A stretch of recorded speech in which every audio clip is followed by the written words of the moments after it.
GeM TV ஆன்மீக அன்பர்களுக்கு வணக்கம். மீண்டும் உங்களை சந்திப்பதில் மிக்க மகிழ்ச்சி அடைகின்றோம். மாதங்களில் உயர்ந்தது மார்கழி மாதம் என்பார்கள். அதனால்தான் மாதங்களில் நான் மார்கழியாக இருக்கின்றேன் என்று ஸ்ரீ கிருஷ்ண பகவானே கூறியிருக்கின்றார். மேலும் ஸ்ரீ கிருஷ்ண பகவான் கீதையில் மார்கழி மாதத்தை பற்றி தேவர்களின் மாதம் என்றும் சொல்லி இருக்கின்றார். தெய்வீகமான மார்கழி மாதத்தில் அதிகாலையில் எழுந்து அழகாக கோலம் போட்டு சாணத்தால் பிள்ளையார் வைத்து கோலத்தை பூக்களால் அலங்கரித்து மார்கழி மாதத்தை நாம் வரவேற்கின்றோம். பீடு என்றால் பெருமை என்று பொருள். ஆனால் நாளடைவில் இந்த பீடு என்ற வார்த்தை மருவி பீடை என்றானது.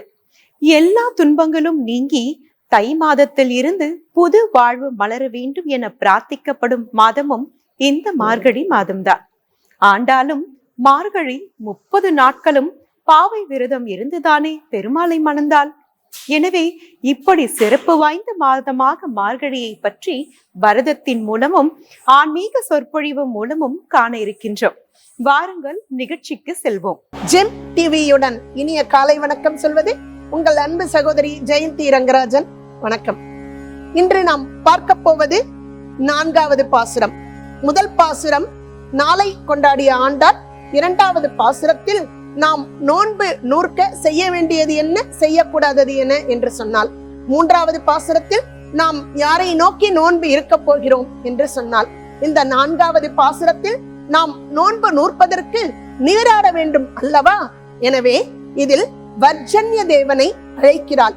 அதாவது மழைக்கு அதிபதியான கடவுளை அழைத்து எவ்வாறு மழை பொழிய வேண்டும் என்பதை ஆண்டாள் இந்த பாசுரத்தில் சொல்கிறார். ஆழிமழை கண்ணா ஒன்று நீ கை கரவேல், ஆழிமழை கண்ணா ஒன்று நீ கை கரவேல், ஆழியுள் புட்கு முகந்து கொடா தேரி, ஆழியுள் புட்கு முகந்து கொடா தேரி, ஊழி முதல்வன்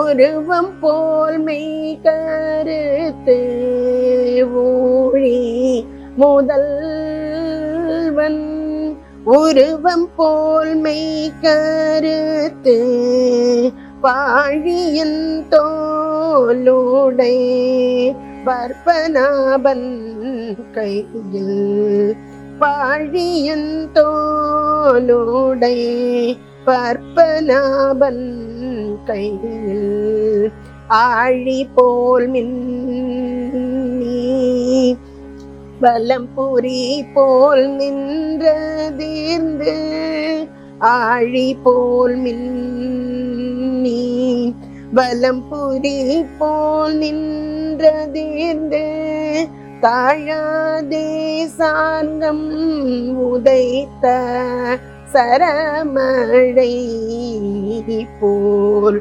வாழ உலகினில் பெய்திடாய் நாங்களும் வாழ உலகினில் பெய்திடாய் நாங்களும், மார்கழி நீராட மகிழ்ந்தெலோரும் பாவாய், மார்கழி நீராட மகிழ்ந்தெலோரும் பாவாய். இந்த பாடல்ல கடலுக்கு அரசனான வர்ஜன்ய தேவனை எவ்வாறு மழை பொழிய வேண்டும் என்று மழைக்கு அதிபதிக்கு கட்டளை இடுகிறாள் ஆண்டாள். மழை பொழிய வேண்டும், மழை பொழிந்து நீர் வந்தால்தானே நாம் நீராட முடியும். இவள் வர்ஜன்ய தேவனை அழைப்பதற்கு முன்பாகவே வர்ஜன்ய தேவன் எதிரே வந்து கை கட்டி நின்று என்ன பண்ண வேண்டும் என்று கேட்கிறானாம். ஏன் என்றால் வர்ஜன்ய தேவனுக்கு பயம் வந்துவிட்டது. அன்று ராமாவதாரத்தில் சீதா பிராட்டியாக அவதரித்த பொழுது அனுமனின் வாளில் ராவணன் நெருப்பை வைக்கும் பொழுது அந்த தீயை சுடாதே என்று ஆணையிட்டாள் சீதா பிராட்டி. அதுபோல் சுடவில்லை. அதுபோல இங்கு நமக்கு ஏதாவது சாபம் கொடுத்து விட்டால் என்ன பண்ணுவது என்று பயந்து போய் கை கட்டி தான் எவ்வாறு மழை பொழிய வேண்டும் என்று கேட்கிறாராம் மழைக்கு அதிபதியான மழை கடவுளான வர்ஜன்ய தேவன். இங்கே பார், மழைக்கு அதிபதியே, நீ எவ்வாறு தெரியுமா மழை பொழிய வேண்டும்?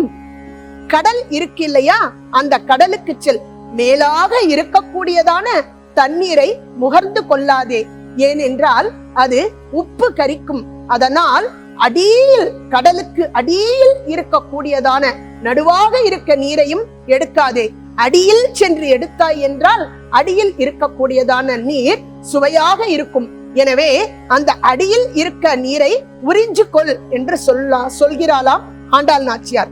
இந்த இடத்தில் ஆண்டாள் நாச்சியார் மேகத்தை தூது விடுகிறாள். மலை மேல் இருக்கக்கூடியதான வேங்கடவனிடம் சென்று தான் அவனுக்காக காத்து கொண்டு இருக்கிறேன் என்று சொல்லிவிட்டு வர சொல்லி. எப்படி என்றால், ஹே மேகமே, இங்கே வா. சும்மா அப்படி இப்படி குறுக்க எதுக்கு நடந்து போயின்னு இருக்க? சும்மா தண்டத்துக்கு அப்படியே இருக்கியே. ஒரு மழை கீழெல்லாம் பெய்யாம காலத்துக்கு மழை பெய்ய வேணாமா? அதுக்குன்னு இப்பவே நீ கொட்டிடாத. நேர இங்கிருந்து கடலுக்கு போ. கடலுக்கு போய் மேலாக இருக்க தண்ணி எடுத்துக்காத, நடுவுல இருக்க தண்ணி எடுத்துக்காத. மேலாக இருக்க தண்ணி உப்பு கரிக்கும், நடுவுல இருக்க தண்ணி சுவையா இருக்காது. கடலுக்கு அடியில போ. அடியில போய் அங்க இருக்க தண்ணி எல்லாம் நல்லா உறிஞ்சுக்கோ. உன்னால எந்த அளவுக்கு முறிய முடியுமோ அந்த அளவுக்கு அந்த தண்ணீர் அனைத்தையும் உறிந்து கொண்டு நேராக மேகமாக மாற்றிக்கொள். எப்படி தெரியுமா மேகமாக மாற வேண்டும்? ஊழி முதல்வன், அதாவது முதல் உலகம் தோன்றும் காலத்தில் அந்த ஸ்ரீமன் நாராயணன் எந்த நிறத்தில் இருந்தானோ அந்த நிறத்தில் நீ அந்த நீரை எல்லாம் மேகங்களாக மாற்றிக்கொண்டு நேராக இங்கிருந்து வேங்கடமலைக்கு செல். வேங்கடமலைக்கு சென்று ஸ்ரீனிவாசரின் மேல் தூவாதே, பொத்துன்னு கொட்டினியானா சொல்லுன்னு அவர் மேல பட்டவுடனே என்ன ஆச்சு, இப்படி மழை பொழிகிறாயே என்று உன்னை கடிந்து கொள்வார். அப்பொழுது நீ தலையை சொரிந்து கொண்டு நிற்காதே. இல்லை, உன்னை நினைத்து கொண்டு அங்கே ஒரு பெண் கண்ணீர் வடித்துக் கொண்டிருக்கிறாள். உனக்காகவே காத்து கொண்டிருக்கிறாள். அவளை திருமணம் செய்வதற்கு எப்பொழுது வரப்போகிறாய்? உன்னை அழைத்து வர சொல்லி என்னை தூதாக அனுப்பினாள் என்று சொல்லி கையோடு அந்த வேங்கடவனை அழைத்து வந்து எனக்கு திருமணம் செய்துவை என்று தூது விட்டாளாம். அதுபோல் இங்கு வர்ஜன்ய தேவனுக்கு கடலுக்கு அடியில் இருக்கும் நீரை உறிந்து கொண்டு ஊழி முதல்வன் இந்த உலகம் ஆரம்பிக்கும் காலத்தில் எம்பெருமான் எந்த நிறத்தில் இருந்தானோ அந்த நிறத்தில் நீ உன்னை மாற்றிக்கொண்டு மழை பொழி. எப்படி தெரியுமா மழை பொழிய வேண்டும்? நாடு அழியும்படி மழை பொழியக்கூடாது. இப்பொழுது வந்து போயிற்றே, சென்னையே இன்னமும் அடங்காத மழை வெள்ளத்தில் தத்தளிக்கும்படி அந்த மாதிரி மழை பொழியாத. நாங்க வாழறதுக்காக மழை பொழி. இந்த நாடும் மக்களும் சுபிக்ஷமாக இருக்க வேண்டும் என்று நாங்கள் விரதம் இருக்கின்றோம். அதனால் அது போல நாங்களும் இந்த நாடும் மக்களும் நலமாக இருக்க வேண்டும். எங்களது பிரார்த்தனையும் பலிக்க வேண்டும். ஸ்ரீமன் நாராயண பறை எனும் மோட்சத்தை எங்களுக்கு அருள வேண்டும் என்று நாங்கள் நோன்பு இருக்கின்றோம் அல்லவா? நாங்கள் மகிழும்படியாக அந்த மழை பொழிய வேண்டும். நீ மழை பொழிவதற்கு முன்பாக எங்களுக்கு அறிகுறி கொடுக்க வேண்டும். எப்படி தெரியுமா அறிகுறி கொடுக்க வேண்டும்? நீ இந்த கடலுக்கு அடியில் இருக்கக்கூடியதான அந்த நீரை மொத்தத்தையும் புரிந்து கொண்டு உனது நிறத்தை மாற்றிக்கொண்டு கரிய மேகம் போல் படருகிறாய் அல்லவா? கரிய மேகம் போல் நீ படர்ந்த பின் அந்த மகாவிஷ்ணுவின் கையில் இருக்கக்கூடியதான அந்த ஆழி என்று சொல்லக்கூடியதான அந்த சக்கரத்தை போல் நீ மின்ன வேண்டும். மின்னல் மின்ன வேண்டும். நீ மின்னக்கூடியதான மின்னலாகப்பட்டது ஸ்ரீமன் நாராயணனின் கையில் இருக்கக்கூடியதான அந்த சக்கர ஆயுதம் எந்த அளவிற்கு மின்னுமோ அந்த அளவிற்கு கண்ணை பறிப்பது போல் இருக்குமாம் அந்த சக்கரத்தாழ்வாரின் அந்த ஜுவாலையாகப்பட்டது. அதுபோல் உனது மின்னல் இருக்க வேண்டும். இந்த மின்னலை வைத்து எவ்வளவு மழை பொழியும் என்பதை அனைவரும் புரிந்து கொள்ளும்படியாக உனது இந்த ஜுவாலை ஆகப்பட்டது அந்த மின்னல் ஆகப்பட்டது இருக்க வேண்டும். அது மட்டுமல்ல, மின்னல் மின்னியவுடன் உனது வேலை முடிந்துவிட்டது என்று நினைத்துக் கொள்ளாதே. வலம்புரி போல் நின்று அதிர வேண்டும். அது என்ன வலம்புரி போல் என்று நினைக்கிறாயா? இந்த இடத்திலும் ஆண்டாள் எம்பெருமானின் திருக்கரங்களில் இருக்கக்கூடியதான வலம்புரி சங்கை பார்த்து கேட்கிறாளாம். ஏ வலம்புரி சங்கே, நீ என்ன புண்ணியம் செய்தாயோ? தினமும் அந்த ஸ்ரீமன் நாராயணனின் வாய்ச்சுவையை நீ அருந்துகிறாய், அவன் இதழ் சுவையை நீ அருந்துகிறாய். அந்த பாக்கியம் எனக்கு கிடைக்கவில்லை. நீ சொல்லக்கூடாதா என்னை திருமணம் செய்து கொள்ள சொல்லி என்று அந்த சங்கையும் தூதாக அனுப்புகிறாளாம். ஆக அந்த சங்கிலிருந்து எம்பெருமான் ஒளியை பிறப்பித்தான் என்றால் தனது தாமரையை போன்ற அந்த இதழ்களில் வைத்து மகாபாரத யுத்தத்தை உணர்த்துவதற்காக யுத்தம் ஆரம்பிக்கும் பொழுதும் முடியும் பொழுதும் தனது இதழ்களில் வைத்து அந்த சங்கநாதத்தை ஊதுவாராம். அந்த சங்க நாதத்தின் சப்தத்தை கேட்டு எதிரிகள் அனைவரும் அஞ்சி நடுங்குவார்களாம். அது போல் நீ இடி இடிக்க வேண்டும், நீ இடி இடிக்க வேண்டும், சக்கர ஆயுதம் மின்னல் மின்ன வேண்டும் என்று இந்த இடத்தில் சொல்கிறாள். அது மட்டும் இல்லை, காலையில் சூரியனை பார்த்தால் தாமரை மலரும், மாலையில் சந்திரனை பார்த்தால் அல்லி மலரும். இங்கு இந்த மின்னலை பார்த்து தாழம்பூ மலரும். அதாவது மின்னல் மின்னினால் தாழம்பூ மலரும். சூரியனை பார்த்தால் தாமரை மலரும், சந்திரனை பார்த்தால் அல்லி மலரும். மின்னல் மின்னினால் தான் தாழம்பூ மலரும். நீ மின்னல் மின்னும் நேரம் தாழம்பூ மலர வேண்டும்.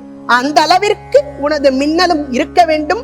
உனது நாதமும் மின்னல் இடி இடிக்கக்கூடிய ஒளியானது சங்கநாதத்தை போல் இருக்க வேண்டும் என்று சொல்கிறாளாம். இந்த இடத்தில வர்ஜன்ய தேவனுக்கு ஒரு சந்தேகம் வந்துவிட்டது. நீர்தான் 2வது பாசுரத்தில் நாங்கள் நோன்பு முடியும் வரை மலரிட மாட்டோம், பால் சாப்பிட மாட்டோம், நெய் அருந்த மாட்டோம், பூ முடிய மாட்டோம் என்று சொன்னாயே, இங்கு தாழம்பூ மலர வேண்டும் என்று கேட்கிறாயே என்று வர்ஜன்ய தேவன் கேட்க, ஆண்டாள் கேள்வி கேட்காதே, நான் சொன்ன வேலையை செய். ஏன் தெரியுமா தாழம்பூ மலர வேண்டும் என்று சொன்னோம்? இந்த 30 நாள் நாங்கள் நோன்பை நிறைவு செய்தவுடன் நாங்கள் கேட்ட பறை என்னும் மோட்சத்தை ஸ்ரீமன் நாராயணன் எங்களுக்கு அளித்து விடுவான். ஆக நாங்கள் நோன்பு முடித்த பின்பு பால் சோறு சாப்பிடுவோம், நெய் அருந்துவோம், பூ முடிப்போம். அதுவும் அந்த கிருஷ்ணனின் கரங்களாலேயே எங்கள் சிரசினில் பூவை சூட்டி விடுவான். அப்பொழுது அவன் சூட்டும் பூவாகப்பட்டது இந்த தாழம்பூவாக இருக்க வேண்டும். எனவே இந்த தாழம்பூ மலர்ந்தால் தானே நாங்கள் நோன்பு முடித்த பின்பு பூவை சூட முடியும்.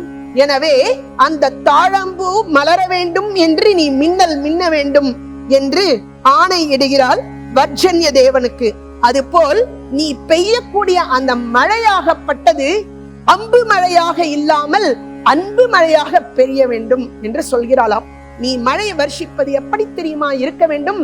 ஸ்ரீமன் நாராயணனின் அம்சமான ராமபிரான் இலங்கை ராட்சசனான ராவணனை அழிக்கும் காலத்தில் அம்பு மழை எய்தான் அல்லவா?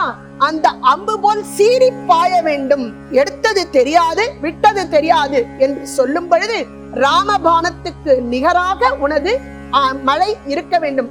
அது அம்பு மழையாக இல்லாது அன்பு மழையாக பொழிய வேண்டும் என்று வர்ஜன்ய தேவனுக்கு ஆணையிடுகிறாள் இந்த பாசுரத்தில் ஆண்டாள். அதுபோல் நாளைய பாசுரத்தில் என்ன சொல்கிறாள் என்பதை ஜெம் டிவி நேயர்களுடன் இணைந்து இருங்கள். நாம் நாளைக்கு கண்டு கழிக்கலாம். வணக்கம்.